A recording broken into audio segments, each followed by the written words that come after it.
आज हम तुलसी के दोहे तुलसी के एक दोहे के बारे में, आज उसका भावार्थ, उसका क्या भावार्थ है उसके बारे में जानेंगे। यानी कि उसका जो मीनिंग्स, जो तुलसीदास के जो दोहे हैं उसका एक भावार्थ, उसका एक दोहे का भावार्थ, उसके एक दोहे का मीनिंग्स आज जानेंगे। तो ये तुलसीदास जी के एक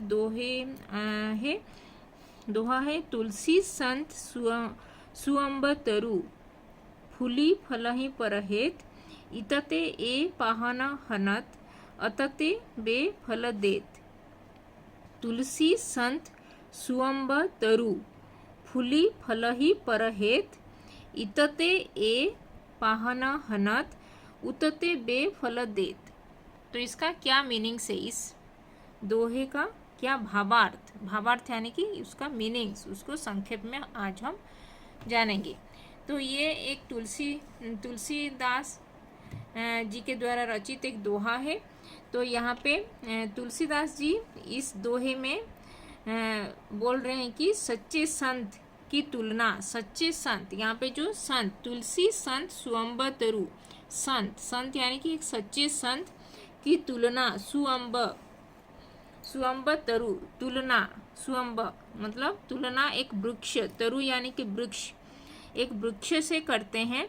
कहते हैं कि जैसे एक वृक्ष फूली फल ही परहेत, कहते हैं कि जैसे एक वृक्ष अपने फल और फूल, फूली फल ही मतलब फूल एवं फल, अपने फल और फूल दूसरों के लिए उगाता है।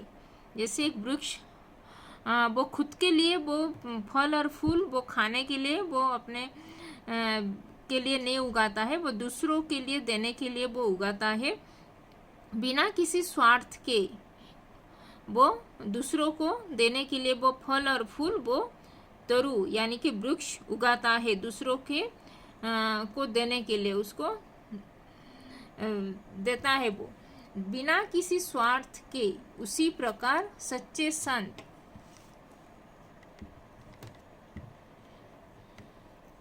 उसी प्रकार सच्चे संत किसी स्वार्थ के लिए वो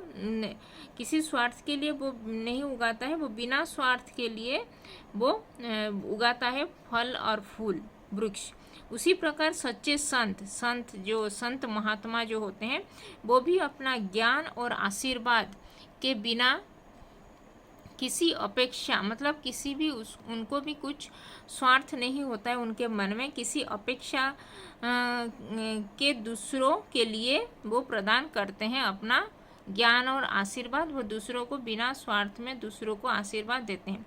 इसकी तुलना में पत्थर यानी कि पाहन, यहाँ पे जो लिखा गया है इतते ए पाहना हनत, पाहन यानी कि पत्थर, प्रस्तर जो होता है, उतते बे फल देत।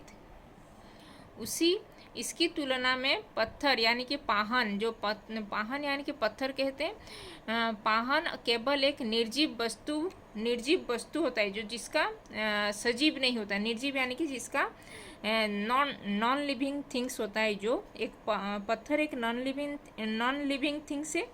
तो इसकी तुलना में पत्थर यानी कि पाहन यानी कि पत्थर केवल एक निर्जीव वस्तु होता है, जो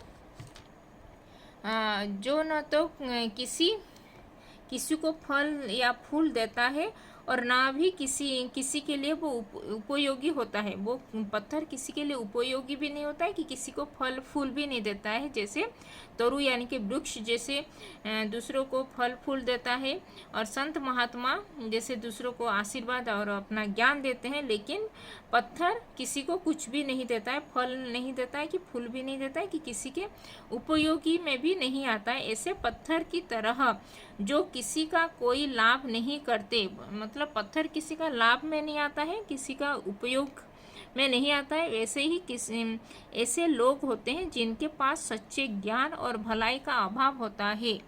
ऐसे ही कुछ लोग होते हैं जो बिना, उनके पास कुछ नहीं होता है देने के लिए, वैसे उनके पास भलाई और ज्ञान का अभाव होता है।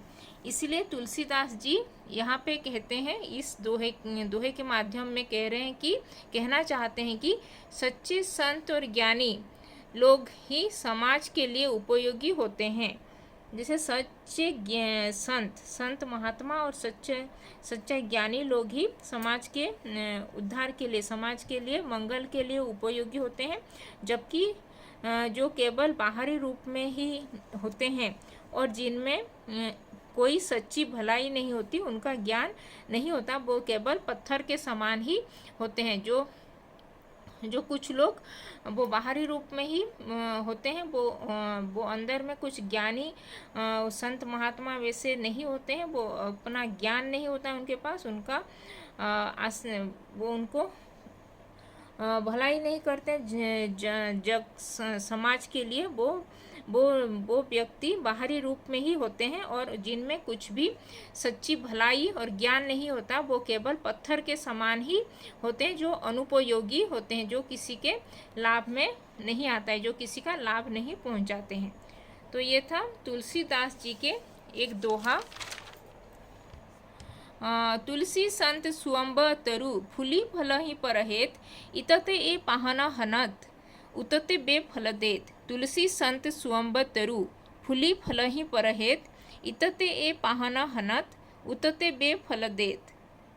तो इस दोहे का भावार्थ यानी कि उसका मीनिंग्स, और बाकी कुछ तुलसी जी के द्वारा जो रचित, तुलसीदास जी के द्वारा रचित कुछ दोहे का मैं उसका भावार्थ में एक ई बुक यानी कि पीडीएफ फाइल में बनाई हूँ, उसको मैं डिस्क्रिप्शन बॉक्स में उसका लिंक मैं अटैच कर दूँगी, तो वहाँ पे जाके वो देख सकते हो, वो तुलसीदास जी के बाकी दोहे का भावार्थ। तो इसमें अगर कुछ डाउट है तो कमेंट में लिख सकते हो, और अभी तक चैनल को सब्सक्राइब नहीं किया तो हिंदी पाठमाला विथ ममता चैनल को सब्सक्राइब कर देना, और इस वीडियो को भी लाइक और शेयर कर देना। तो धन्यवाद, थैंक यू।